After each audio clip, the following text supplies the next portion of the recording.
When he gets bitten, she's selfless and supportive, going back and takes care of him and is comforting and concerned and very sensitive and calm. And she becomes even more sweet, talking with him more and throwing rocks with him and protective when she finds out that they wanted to take him away. And she starts nurturing him and doesn't at all regret staying and even apologizes for having gotten him to stay, becoming more understanding and less demanding. And she's very loving, criticizing the people for their prejudices. And trustful when Lawrence tells her to leave, because then she does. Later, when Lawrence goes to the store, she's understanding and sensitive and warm, but also idealistic and simple-minded, believing she can save him even though he transforms with every full moon.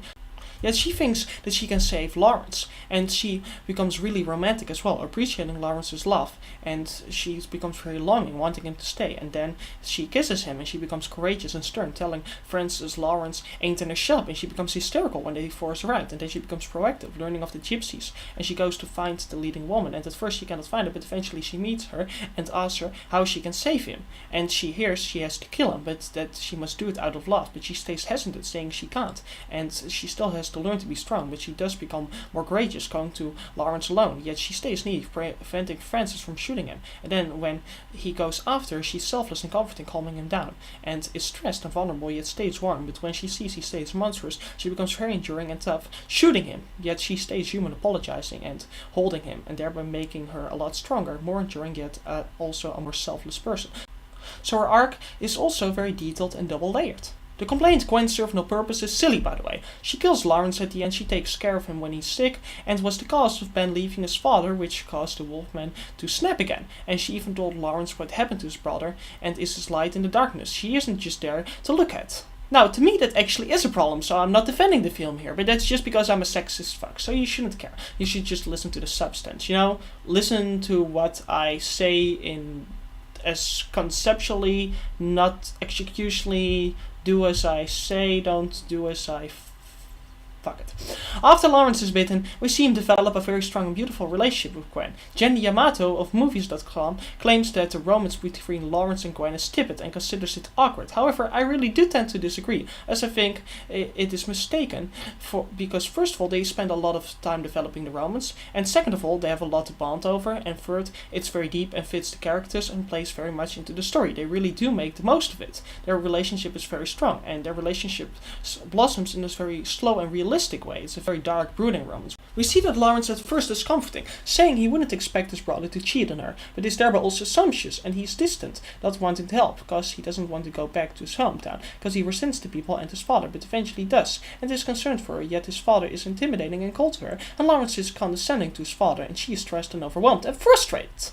So the circumstances start with being against them, making forming a bond difficult, but as they are both good people, they totally deserve to bond, because Lawrence cares for his brother and is courageous and nostalgic also of his mother, and she is loving of her husband, and also they really deserve to get together in the end, which also makes it tragic when he dies. But of course, it is a very uncomfortable situation to fall in love with, but like with Anakin and Padme, or Peter Parker and Mary Jane, the circumstances totally justify that, therefore the romance will be kind of awkward, with both of them being nervous and being very shy around each other. Also, it is Lawrence apologizing to her and being supportive over Ben's death that starts their bonding. He's nice and sweet and earns her love, and it is Ben that brings them together. And he used to be closed off, but she shows interest in his past, and he shares the details of being sent to an asylum as a kid with her, so they really do have feelings and experiences to discuss. My nerve endings almost tingle. Now, didn't I tell you that they were cut off, like in that movie, Romancing the Stone?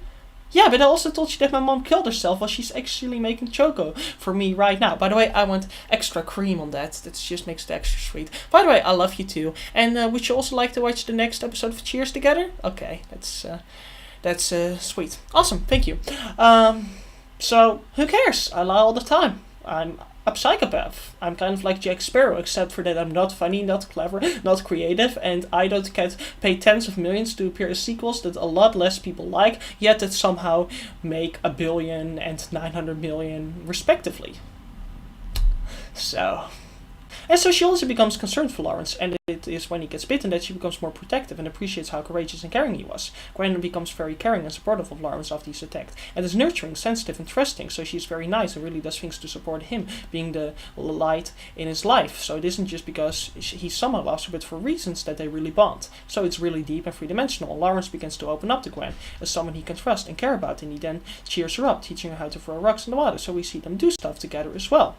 We see the chemistry and understand the relationship. It is very official and serious, but again, like with, the other couples I mentioned, I'm not going to discuss them again. It is justified by the struggles and even the time period. I mean, this is the 19th century. Thankfully, it's not the 18th century. Catholics were treated horribly in the time. Did you know that Anglicans treated Catholics just as bad as Protestants were treated in the Inquisition, except for that they were Catholics, and that makes it extra wrong? A lot of people tend to skip over this when they try to discuss that Catholics wouldn't be prosecuted. They mention that some Catholics who were honored as martyrs would be traitors. Yeah, but many Catholics were just innocent Catholics who wanted to visit the church, and they were prosecuted for automatically opposing the king or queen because they didn't acknowledge their role in the church. I mean, if you can thereby are a traitor by just not acknowledging their imperial authority, you can also claim that you're a traitor of the Pope and the Papal States if you are not a Catholic. I really hate the double standards. And do you know how Calvinists treated Catholics here in the Netherlands? Yeah. Hold on, I'm gonna... no, that's porn. Oh, hey, that's a good link. Oh, yeah. Nelly Portman, not... Oh, wait, it's probably... private. Oh, by the way, there's a fun little tweet here from a friend. He comments on the fact that Protestants should be called protesting ants. That's I should probably get back to business. You don't care. Nobody cares. Nobody loves me.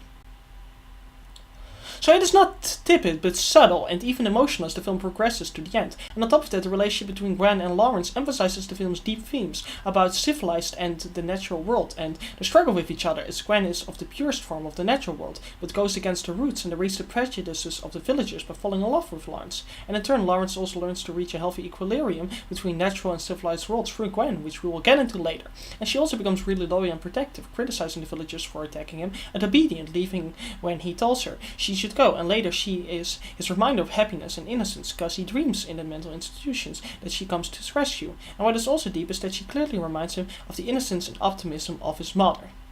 And yes, that is sweet and also subtle. Yeah, go ahead and post narrow-minded comments. Wanting to see the qualities you liked of your parents in your partner is normal. Didn't you see the Scraps episode about that? Wanting to fuck your mom is totally normal. More people need to read Freud. So she's the person he trusts, and no, that's not why I was being so nice to my mom. Don't make assumptions, not everybody is crazy. Yes, I'm an example of sanity in this world. That makes you even more insane, doesn't it? So she's the person that he trusts when he escapes. That's good, you shouldn't trust me if you're breaking out of prison. I'm a very bad partner and that sort of stuff. So she is the person he trusts when he escapes, because no, really, that wasn't...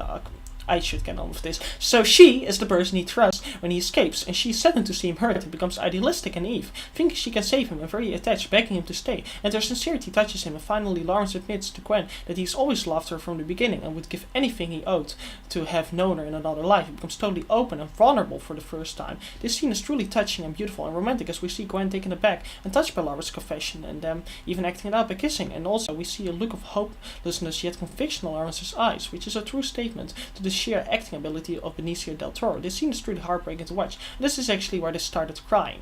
By the way, this is from a part of the movie Ductful script, of course. I don't cry at movies.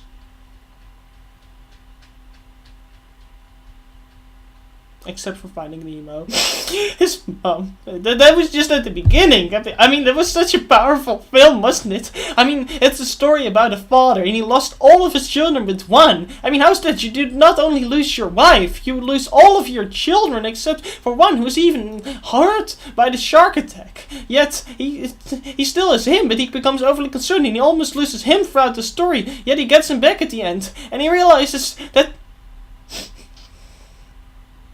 as the rising emotions of fear and love between Gwen and Lawrence reach the height, that really made this such a strong and intense part. So she's courageous, lying to Francis, and when he breaks into her store, she even becomes hysterical, and she becomes very proactive, searching for the gypsy woman, who says that she cannot save him. She has to kill him, but her love is needed to do this. It's such a wonderful story, you know? It's like in episode 3, I can remember seeing that as a kid with my dad. It was such a wonderful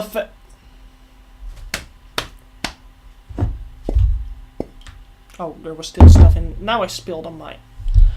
Now I'm just annoyed. She says that she cannot save him, she has to kill him, but her love is needed to do this. But it will set him free, and it will, as subtly implied, save his soul. So she goes to the house where he's fighting with his father, and even prevents Francis from shooting him. And he first hurts Francis, and although he goes after her, she manages to calm him down. But when she cannot de-transform him, she shoots him. He's happy as he dies in her arms, and he assures her that she did the right thing. She did, by the way. Playing Russian roulette with a loved one is fun. Yes, I can ruin any nice moment. I even ruined Jesus' resurrection. It's the bird! It's the plane! No! It's Jesus' assumption. Well, there, I technically ruined his assumption, but who cares? I haven't been to Sunday school in a long time. The game reference! So the romance tied their two character arcs together was deep and subtle, dramatic, and further both the story and the themes of the film. And another, of course, very deep character played by the famous Anthony Hopkins was Sir John Talbot. He's also really deep, detailed, and complex. He's a wonderful character with a complex personality as well as a very elaborate backstory. He was an aristocrat and became very spoiled, and a traveler and an intellectual, and he married a gypsy woman that he loved, and he got children he cared for. He was romantic, poetic, and serious. But when he traveled to the Hindu Kush, he got sick, so he went into the mountains for medicine and was bitten. He then, as the logical intellectual he was, assumed it was nothing, but he killed his wife and first transforming. This made him depressed and dark, but also nihilistic. Due to his aristocratic nature, he was too self-indulgent to kill himself, and due to his depression, became static, stuck in his life, not really enjoying it, and nostalgic and sad, missing his wife. Yet he remained somewhat caring, but became more possessive and defensive, socially Darwinistic, prejudiced and manipulative, and eccentric. Only valuing others as long as it didn't interfere with his own interests, sending his son to an asylum because he reminded him of his mother, being distant to Gwen and rude, and mysterious and passive-aggressive to Lawrence. Now you're probably waiting for me to compare this to myself. But I'm just a frustrated virgin who imitates Asted guy because he wants to look cool. And as I've made the I'm a virgin joke this many times, you're probably assuming that it's true. Well no, actually I did get laid. Once. And I immediately got AIDS. Yes, full-blown AIDS, just immediately. Doesn't God just love me? Yet I remained a Catholic. Although I've lost my cross, I don't have good continuity. So, what did I do, of course? I checked my Dream Fulfillment list. And it said rip off Asted guy, right under blow up the White House. You didn't hear that part, let's just talk more of the characters, yeah. And so he also became more somber, cautious, sad, but remained official smart and also personal, caring, concerned, polite. Yet supported judgmentality and narrow-mindedness, insulting Lawrence for his more traveling lifestyle. But when Ben wanted to leave, his beastly side caused him to be drunk and violent, and he transformed and killed Ben. And he then became even more socially Darwinistic and abusive, deciding to let the beast run free. And when he turns out to have bitten Lawrence, he frames him and forces him to be committed again and tortured, and thereby totally uses his son, telling him he needs to be strong, even though he should be the one who is strong. And he then becomes open and tells him how he decided not to kill himself and to let the beast run free. And he's cynical, laughing when he tells the story of how he hit someone and got drunk. And he's sadistic and gloating, yet claims to still love Lawrence. Just like me and my dad. Oh no, my father didn't abuse me. It's the other way around. Yeah, it's funny.